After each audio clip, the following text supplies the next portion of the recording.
নমস্কার সকলকে। আমি একটি নাম প্রকাশে অনিচ্ছুক ফলোয়ারের পাঠানো গল্প আপনাদের পড়ে শোনাচ্ছি।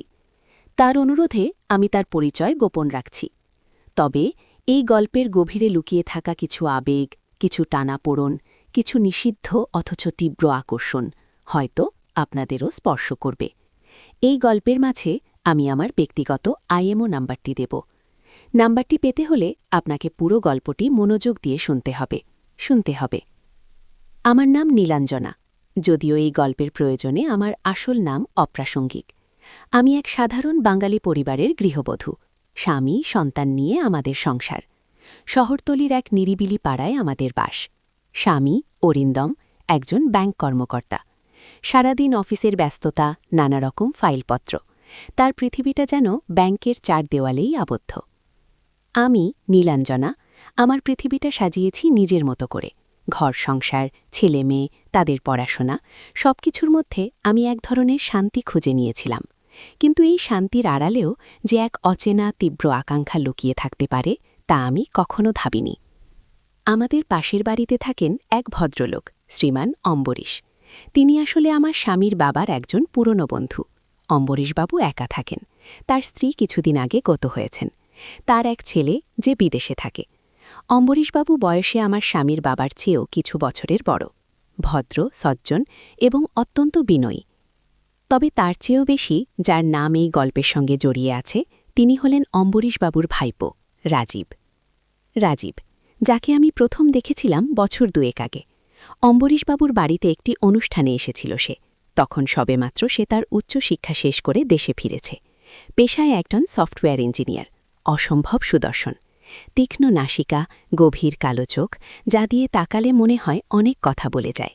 তার হাসিতে এক ধরনের মাদকতা ছিল যা সহজেই মানুষকে আকর্ষণ করত।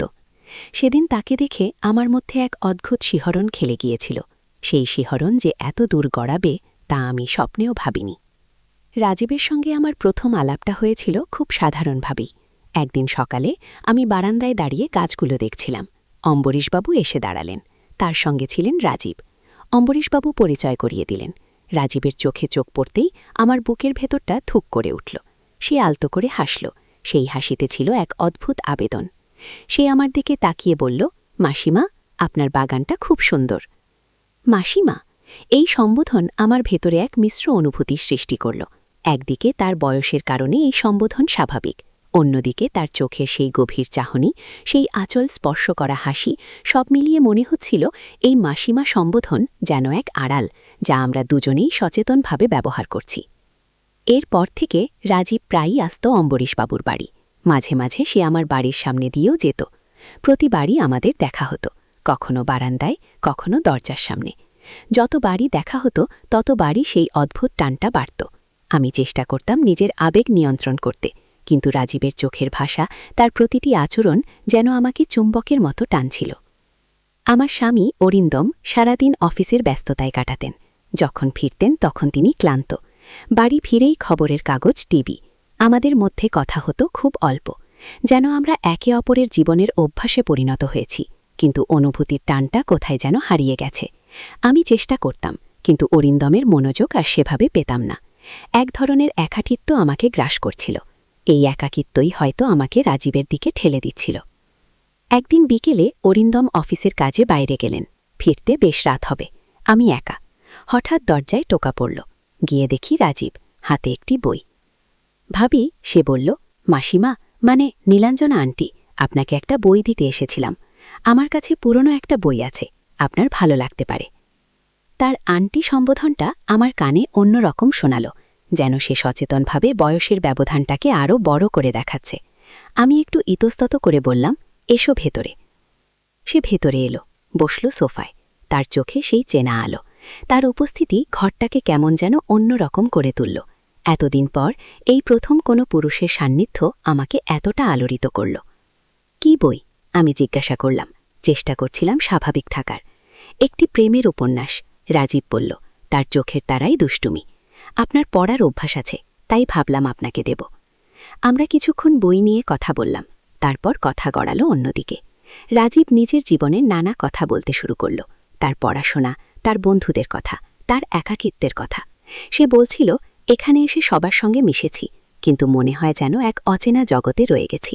এখানকার জীবনযাত্রা, এখানকার মানুষের ভাবনা সব যেন আমার জন্য নয়। তার কথাগুলো আমার মনে এক গভীর রেখাপাত করল। আমিও অনুভব করতাম সেই একাকিত্ব। আমি তার দিকে তাকিয়ে রইলাম, সেও আমার দিকে তাকালো। সেই তাকানোর মধ্যে ছিল এমন এক ভাষা যা শব্দের চেয়েও অনেক শক্তিশালী। মনে হলো আমরা দুজন দুজনকে অনেক দিন ধরে চিনি, যেন হাজার বছর ধরে একে অপরের অপেক্ষায় ছিলাম। আপনিও কি এখানে একাকিত্ব অনুভব করেন? রাজীব হঠাৎ জিজ্ঞাসা করল। আমি কোনো উত্তর দিতে পারলাম না, শুধু মাথা নাড়লাম। আমি বুঝি, সে বলল। জীবন মাঝে মাঝে এরকমই হয়, কিছু শূন্যতা থেকেই যায়। তার সান্নিধ্য, তার কথা আমার ভেতরের অবদমিত আকাঙ্ক্ষাগুলোকে যেন জাগিয়ে তুলছিল। আমার শ্বাস প্রশ্বাস দ্রুত হচ্ছিল। মনে হচ্ছিল এই মুহূর্তে আমি পৃথিবীর সব বাধা, সব নিয়ম ভেঙে রাজীবের হাত ধরতে যাই। আপনার স্বামী? রাজীব কথাটা শেষ করল না। আমি বুঝলাম সে কি বলতে চাইছে। বললাম, অরিন্দম খুব ব্যস্ত, সে আমাকে সময় দিতে পারে না। আমি আপনাকে সময় দিতে পারি, রাজীব বলল। তার গলার স্বর আবেগে কাঁপছিল। যদি আপনি চান। সেই মুহূর্তে আমার ভেতরের সব প্রতিরোধ ভেঙে গেল। আমি বুঝতে পারলাম আমি আর নিজেকে আটকাতে পারছি না। রাজীবের চোখের সেই গভীর আবেদন, তার কথার সেই তীব্র আকুতি আমাকে গ্রাস করছিল। কিন্তু এটা, আমি কিছু বলতে চেয়েছিলাম, কিন্তু আমার গলা দিয়ে স্বর বের হল না। রাজীব আমার খুব কাছে এসে দাঁড়ালো। তার শরীরের উষ্ণতা আমি অনুভব করতে পারছিলাম। আমার হৃদস্পন্দন যেন হাজার গুণ বেড়ে গেল। সে আলতো করে আমার হাত ধরল। তার স্পর্শে আমার সারা শরীরে বিদ্যুৎ খেলে গেল।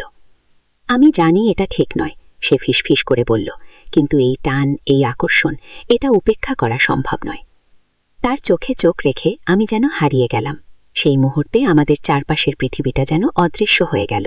রইল শুধু আমরা দুজন, আর এই নিষিদ্ধ অথচ তীব্র আকর্ষণ। আমার ঠোঁট দুটো কাঁপছিল। রাজীব আমার মুখের দিকে ঝুঁকে এলো।